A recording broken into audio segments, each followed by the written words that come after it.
Živeti kot menih pomeni živeti osamljeno, skromno in preprosto.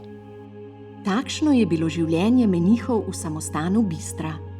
Prijazen kotiček na Ljubljanskem barju ob izviru bistre reke, odmaknjen od mestnega vrveža, je bil kot nalašč za takšno življenje.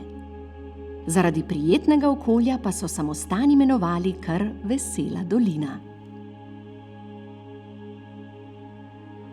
Tu je prebival red kartuzijanov, tihih menihov, ki so nosili bele kute in živeli po strogih pravilih, predani popolni tišini.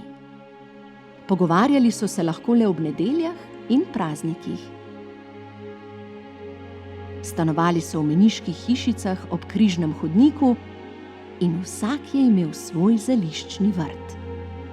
Z njim smo imeli menihi vse, kar smo v življenju potrebovali za zdravje, dobro počutje in bogate okuse.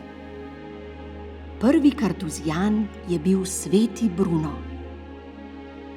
Bil je modrijan brez primere, zato smo ga imenovali globok studenec modrosti.